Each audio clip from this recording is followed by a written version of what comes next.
Papa mummy के लिए best gift कारवा मिनी।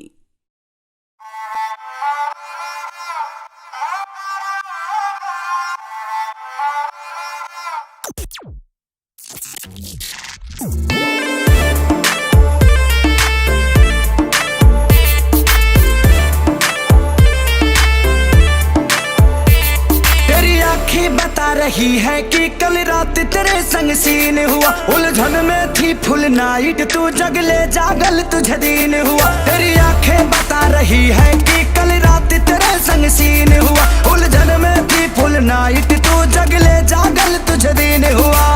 तुझको बताऊं कैसे छुआ पिया रे ऐसे, आँखों आँखों में सतानी हो गई। सैया ने देखा ऐसे मैं पानी पानी हो गई।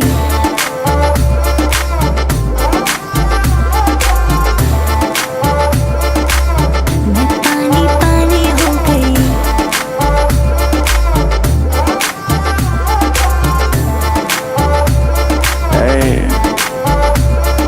चलबू का ग्लास बखाली भरबू का, साथ आई लइका से डरबू का, अंदर की फीलिंग से लड़बू का। हाँ हद हो गई, हद से आके भी बढ़बू का, 9 एकड़ में फारम फारम पे घोड़ा घोड़ा पे चढ़बू का। अरे तोहरा लल्ला बादशाह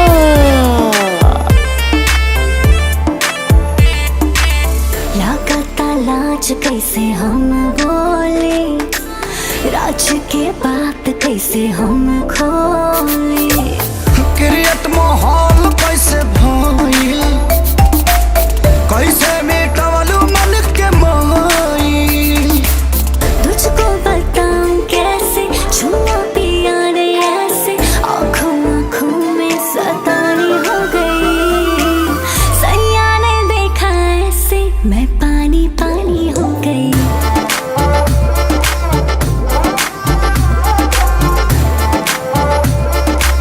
मैं पानी पानी हो गई।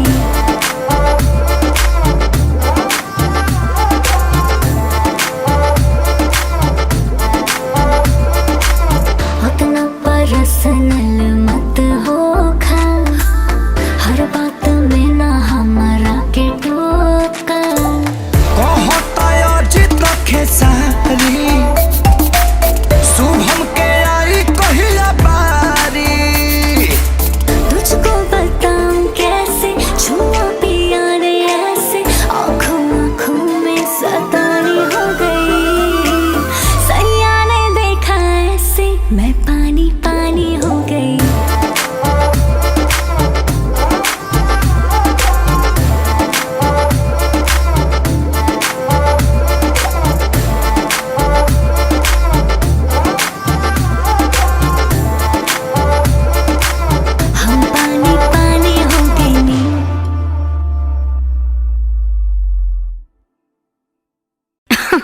अरे पूरा इंडिया हिली बाबू, खाली तू देखत जा।